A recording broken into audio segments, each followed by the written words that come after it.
Hi everyone, this is part 4 of the playthrough. Spring has started, and this is when I normally start working on my source of grass and twigs.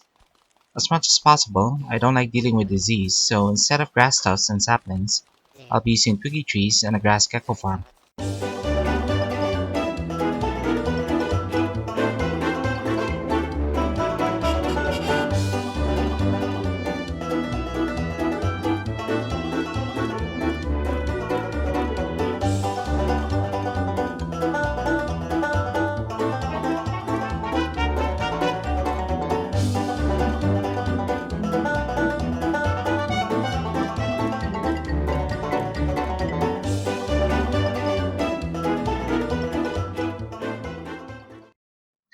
I went down to the caves to gather material that will turn into rot.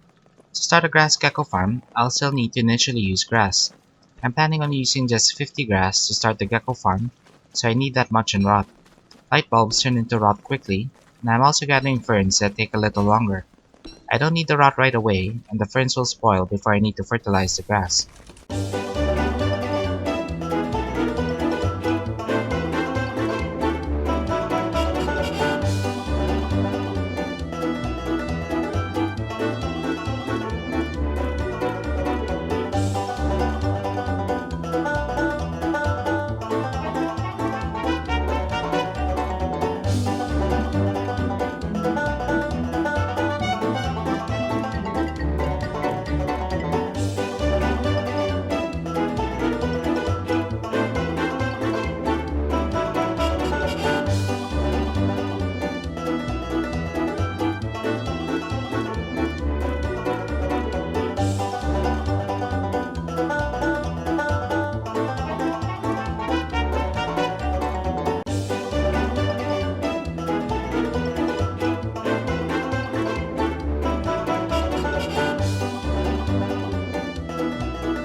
I can place these down here for now and allow the light bulbs and ferns to spoil.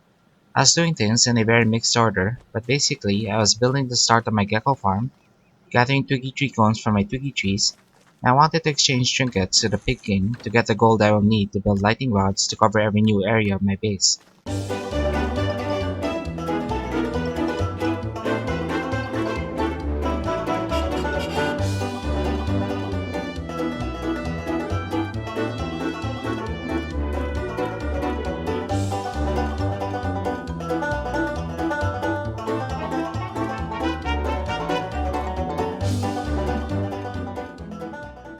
I went around the desert to gather trinkets and also to gather grass and twigs to build defenses for the gecko farm.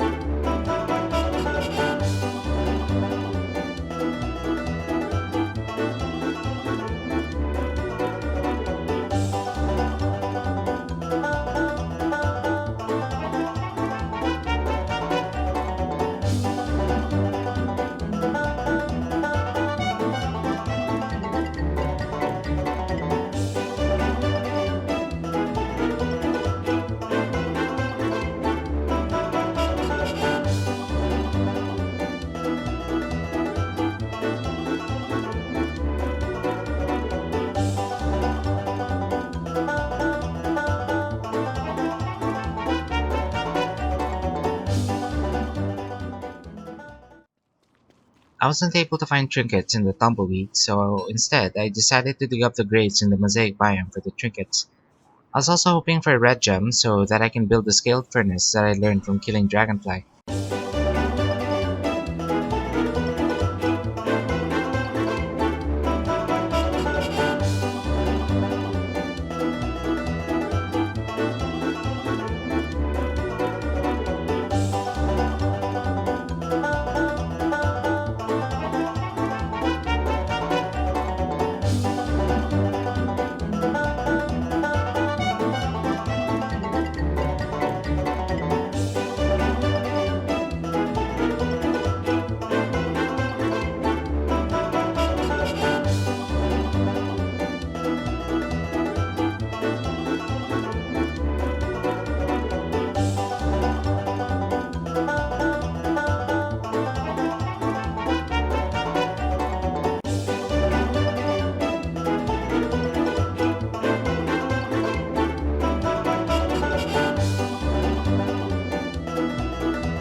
I was able to find a red gem, so now I have enough gems to craft a scaled furnace.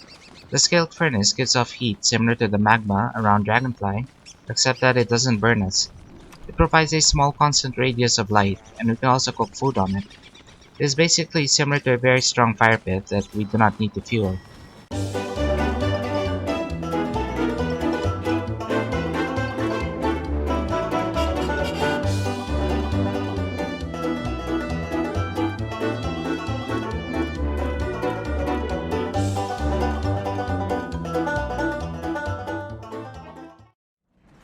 Whenever there are hounds and I am away from whatever protection I normally use, I just look around for a mob that I can use to distract or kill them. In this case, I chose to go for the clockworks. I have to kill the clockworks for the gears anyway.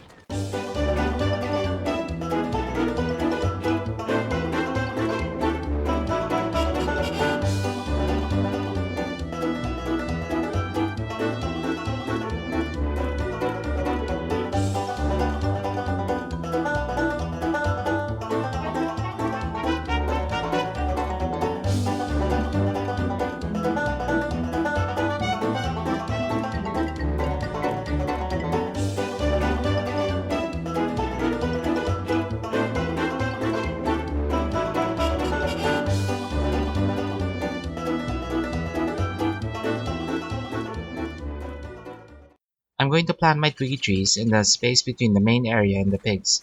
I figured I could pick up twigs whenever I passed by this area. I shouldn't have spent so much time planting these first ones because I ended up chopping them down later in the video to double the number of my twiggy trees.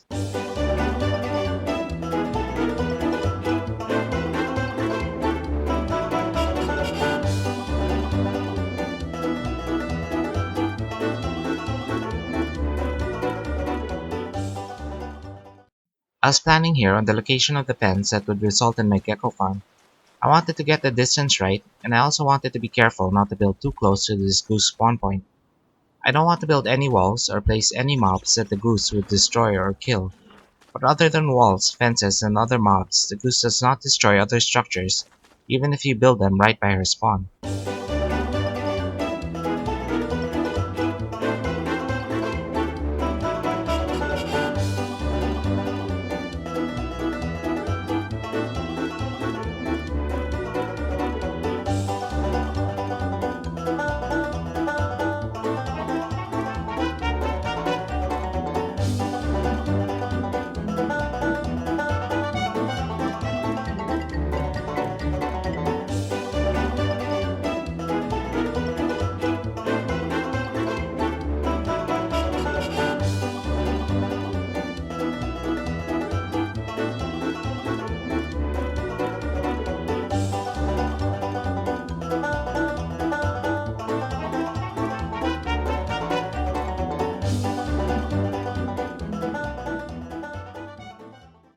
For an explanation of what I'm trying to do with these fences, you can click on this link. The only thing different that I'm planning here from that video is that I intend to eventually use a second pen as my permanent pen for vault coats. I can remove all the grass and I can get rid of the long connecting tunnel after enough geckos have already spawned.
The grass and the connecting tunnel are temporary, so I don't really care how they look right now.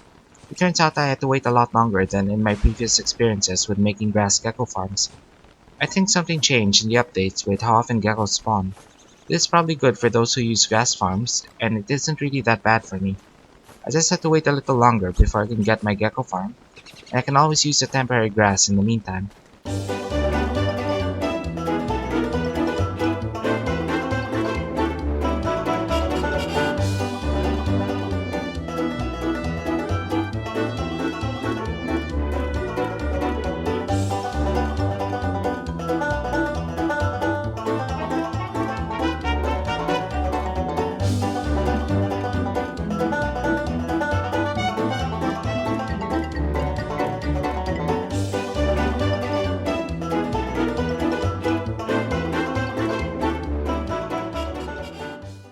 I decided to chop down my Twiggy trees that had fully grown at this point. I'm only chopping down the trees in my base that are in their tall stage. That way I can get the guaranteed 2 cones from just one tree, and I can effectively double their number. Twiggy trees have a chance to drop twigs on the ground whenever they change stages. They recycle their stages similar to other trees, and they can constantly drop twigs for me to gather from time to time.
The other thing that I always do during my first spring is kill all of the geese and mousings I can find.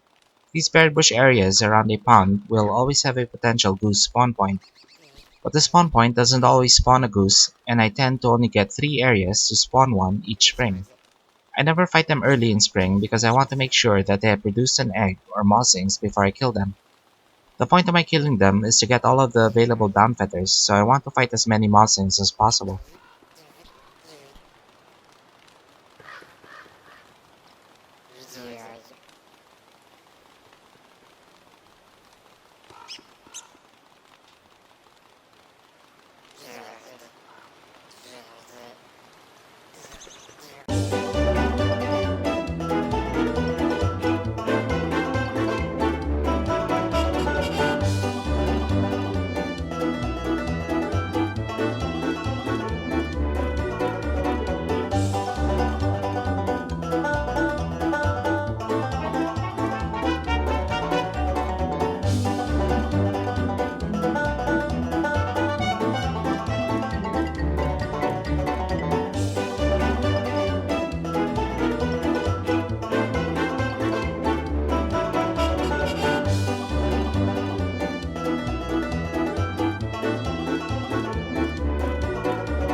I can safely use the pig farm as protection from hounds as long as I'm willing not to fence in the pigs. Fencing them in might make it a little easier to farm them, but even without the fences it is really not that difficult. But I have to be careful not to use the pigs as a defense if there are firehounds. firehounds will only come during summer and autumn, and since I spend my summers away from this base, I only have to remember not to use them as protection from hounds during autumn. An option would be to use a flingomatic to cover the pigs. I would only need to turn the flingomatic on whenever the pigs fought hounds in autumn, and that doesn't take a lot of resource to maintain. But later on, I prefer just building a trap area to defend against hounds.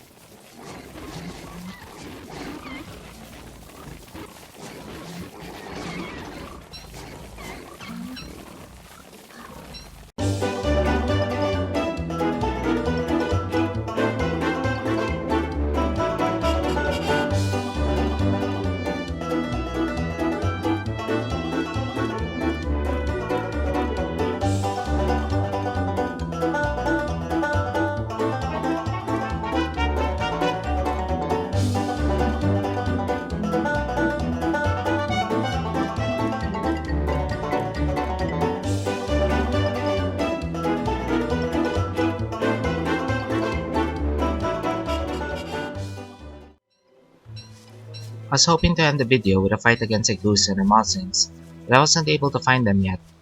I was in the middle of spring at this point, and I wanted the next part to cover the second half.